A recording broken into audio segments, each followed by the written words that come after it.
Hi అండి. అందరూ బాగున్నారండి? మేము కూడా బాగున్నామండి. కొన్ని కారణం వల్ల ఎందుకో ఈ మధ్యన మటుకు మా వీడియోలు చాలా లేట్ అయిపోతున్నాయండి. మాకే కొంచెం ఇబ్బందిగా లేట్‌గా పెడుతున్నామని. ఏమి అనుకోకండి. అయితే మట్టికి మంచి రెసిపీతో అయితే నేనొచ్చానండి. అదేంటంటే పుదీనాకు పచ్చడండి. మనం పుదీనాకుతో పచ్చడి చేసుకుంటున్నాం. పుదీనాకుతో రైస్ చేసుకుంటాం. పుదీనాకుతో చాలా చాలా రకాలు చేస్తామండి. పుదీనాకు వల్ల తినడం వల్ల ఏందంటే మన రక్తం శుద్ధి కూడా చేస్తదంటారు. కానీ నేను చేసే పచ్చడి మట్టికి అది మనకెనకట అమ్మమ్మలు, నాయనమ్మలు, మన అమ్మలు చేసే పచ్చడి విధానం అనేది నేను చూపిస్తున్నానండి. ఎందుకంటే ఎనకటి పొలాల పనులకెళ్ళేవాళ్ళు గదా! ఈ పచ్చిమిరపకాయలతో ఆడితే ఈడితో కాకుండా ఎండుమిరపకాయలతో చేసుకునేవాళ్ళు. ఎందుకంటే అట్లా ఎండుమిరపకాయలతో చేసుకుంటే ఒక వారం పాటు ఉండిద్ది. తింటాక కూడా రుచిగా ఉండిద్ది. ఇక మనకి ఒంటికి కూడా బలం కూడా అది. ఎందుకంటే దాంట్లో నెయ్యేసుకొని తినొచ్చు. అట్లలో కానీ, అన్నంలో కానీ ఏటిల్లో కావాలంటే ఆటిల్లో ఏసుకొని తినొచ్చు. అట్టా ఎనకటైతే మా అమ్మమ్మ, మా నాయనమ్మ గాని, ఇట్టా మా అమ్మ గాని చేసేవోళ్ళు.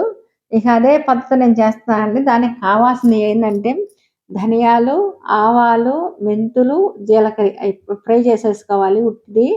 ఇక పుదీనాకు, ఎండుమిరపకాయలు, చింతపండు, ఇక ఇలా అయి ఫ్రై చేసేసుకొని పక్కన పెట్టేసేసుకొని, ఇక మనం ఎండుమిరపకాయలకు మటికి నూనె వాడుకోవాలండి. కానీ ఈ పచ్చడి మటుకు చాలా టేస్ట్‌గా ఉండిద్దని చెప్తున్నా కండి. ఈ పచ్చడి మటికి ఎనటకాలం పచ్చడి కదండీ! చాలా టేస్టీగా చాలా బాగుండిద్ది. ఇప్పుడు ఈటిల్లో మనం ధనియాలు, ఆవాలు, మెంతులు, జీలకర్ర ఏసాం కదా! ఈటి వల్ల కూడా మన శరీరానికి చాలా ఉపయోగాలు పడతాయండి. చాలా మంచిగా ఉండిద్ది. అందుకే కావాలి ఎనకట పెద్దలు ఇట్టా చేసేవోళ్ళు. మనం ఏం చేస్తున్నామంటే ఉట్టి పచ్చిమిరకాయలేసి ఏందేందో ఏసి చేస్తున్నామండి. ఈ పద్ధతిలో చేసుకుంటే మటికి మన శరీరానికి మంచిద్ది. మనకు నోటికి తినటానికి మన నాలుకకి చాలా రుచిగా తగిలిద్ది. చాలా చాలా టేస్టీగా ఉండిద్దండి. ఎనకట పెద్దలు అందుకే ఆ రకంగా చేసుకొని అంత పుష్టిగా ఉండేవాళ్ళు. ఎందుకంటే ఆయిల్ ఎక్కువ వాడేవాళ్ళు గాదు. కానీ ఎక్కువగా అన్ని రోట్లో దంచుతా అయన్నీ చేసేవోళ్ళు. నేనైతే రోట్లో అయితే దంచలేదులే గానీ మిక్సీకేసాను. ఇంకా అలా అన్నీ ఏంచి చేసుకొని ఇక పక్కన పెట్టుకున్నాను. అటు చల్లార్చుకున్నానండి. కొంచెం నూనెసేసుకొని ఇక ఎండుమిరగాయలు కూడా ఫ్రై చేసేసుకున్నాను. పుదీనాకు కూడండి ఎక్కువ సేపు అనేది మగ్గనియకూడదు. ఎందుకంటే ఎక్కువ సేపు మగ్గనిస్తే దాంట్లో విటమిన్ అనేది పోయిద్ది. ఈ పచ్చడి మట్టికి మనం ఏదన్నా యాత్రలెళ్తాం గదండీ! ఒక వారం, 10 రోజులని పెట్టుకుంటాం గదా! అలా ఎళ్ళేటప్పుడు మనం ఈ పచ్చడి తయారు చేసుకొని ఎళ్ళామంటే, మనకు నచ్చని ఫుడ్డు అంటే, ఒక ప్రాంతంలో నచ్చని కూరలుంటాయి. అట్టేటప్పుడు మన పచ్చడి మనం వేసుకొని తినొచ్చండి. మేము ఎప్పుడన్నా ఎళ్ళాలనుకుంటే మేము ఇలాగే చేసుకొని ఎళ్తామండి. ఇక మిరపకాయలైతే అలా ఏపేసేసుకున్నాను. ఇప్పుడు మనం పుదీనాకు అనేది ఏసేసుకోవాలి. ఇక పయన్నీ తీసేసేసుకొని పక్కన పెట్టేసేసుకొని, పుదీనా కూడా ఏసేసి, తర్వాత చింతపండేసేసి, ఇక ఈ మిరగాయలు గూడా మనం కొంచెం చల్లార్చుకోవాలండి. ఏయైనా సరే మనం ఇప్పుడు మిక్సీలో గానీ, రోట్లో గానీ మనం వేసేటప్పుడంటే చల్లార్చే చేసుకోవాలి. రోట్లో గూడా వేడి వేడి అనేది ఏసి నూరగూడదండి. అది ఎయగూడదంట ఎందుకో రోలుకి మట్టికి. ఇక పుదీనాకేసేసి దానికి కొంచెం పసుపు, చింతపండు ఏసేసి మూత పెట్టేసేసుకున్నానండి. కాసేపు ఒక్క 2 నిమిషాలు మగ్గితే చాలండి. ఇక మనకి 2 నిమిషాలు కూడా అక్కర్లే. ఊరకనే మగ్గిపోయిద్ది పుదీనాకు. కానీ పుదీనాకు కనీసం వారంలో ఒకసారి, 2 సార్లన్నా తినాలి. మాకు అందుతం చాలా కష్టంగానే ఉండిద్దండి. మాకెప్పుడో అందుబాటులో ఉన్నప్పుడు మేము చేసుకుంటాము.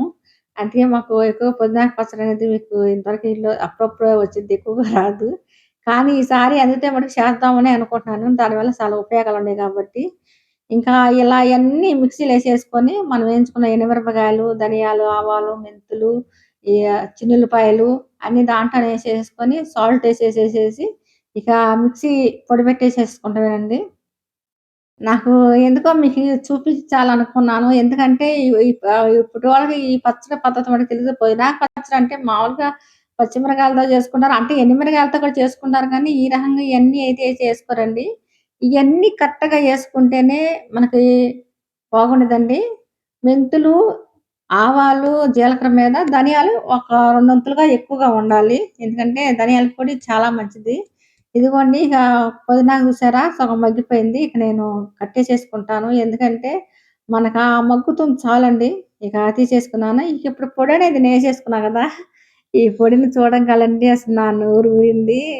ఎందుకంటే అసలు వాతావరణం బాగోలేదు. బాగా జలుబు చేసింది. నోరంతా ఒకలాగుండిపోయింది. ఇక ఆ పొడి చూడంగానే తినాలనిపించింది. దాన్నేం చేశానంటే సగం కాత్తి అంటే కాత్తి పొడి తీసుకొని పక్కన పెట్టేసేసుకున్నానండి ఒక గిన్నెలోకి. ఇక తర్వాత ఈ పుదీనా కూడా వేసేసుకున్నాను. నాకు మంట, కారం చక్కగా సరిపోయింది. అది పక్కకు తీసుకున్నా గూడా. ఎందుకంటే అదేస్తే కొంచెం ఎక్కువ చేద్దాము. కానీ మేము కొంచెం ఘాటుగా తింటాం కాబట్టి నేను అందుకే సుమారుగా ఏసుకొేస్తున్నాను. అన్నీ సుమారుగా ఏసేసేసాను. ఇక ఇలా మిక్సీ అయితే పట్టేసేసుకున్నాను. ఆ పొడైతే పక్కన పెట్టేసేసుకున్నాను. ఇప్పుడు ఇది కూడా ఏసేసుకుంటున్నానండి. మీకు నచ్చితే మీకు ఈ పచ్చడి గాని నచ్చితే మటికి ఈ పద్ధతిలో చేసుకొని తిని చూడండి. చాలా నచ్చిద్దనే అనుకుంటున్నాను. ఎందుకంటే ఈటి వల్ల మనకు శరీరానికి పోషకాలనేది చక్కగా అందుతాయండి.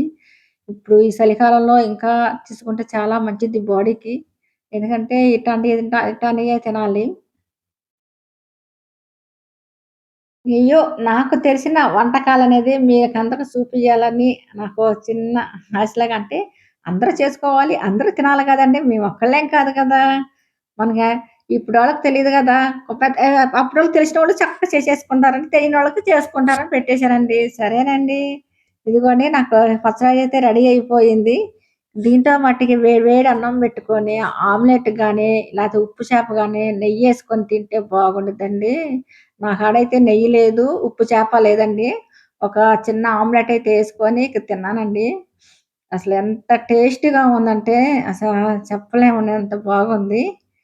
ఇదిగో అమ్మలు మీకైతేమో ఈ పచ్చడి సంగతి తెలుసు. ఇప్పుడొచ్చే మా పిల్లలకైతే తెలీదు. ఇప్పుడొచ్చే పిల్లలైతే నేర్చుకోండి. అమ్మలైతే ఆనందించండి మీ వంటకాలు చూపిస్తున్నందుకు. ఇదిగోండి మన పచ్చడి, ఈ కారం అయితే రెడీ అయిపోయింది. ఇక మనం వెళ్లి అన్నం తినేసేద్దామండి. ఇదిగోండి నేను చేసుకున్న పుదీనాకు పచ్చడి.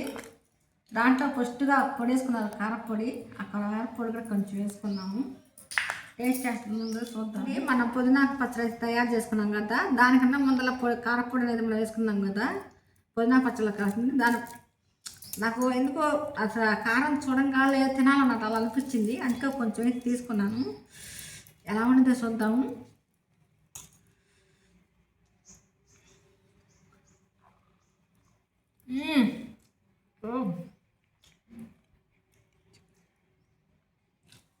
చాలా బాగుందండి. అసలు ఎంత బాగుందంటే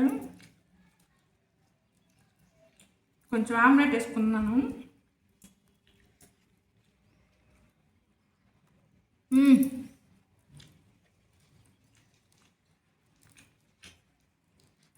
ఎందుకండి ఇప్పుడు పుదీనా పచ్చడి అయితే చేసేస్తున్నాం.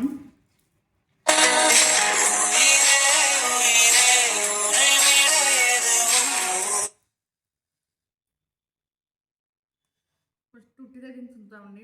ఎంత బాగుండిద్దాం.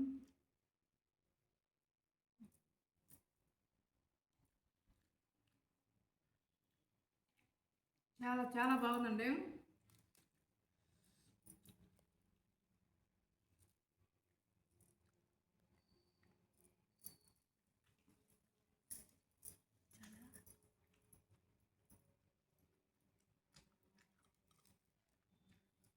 సరే అండి.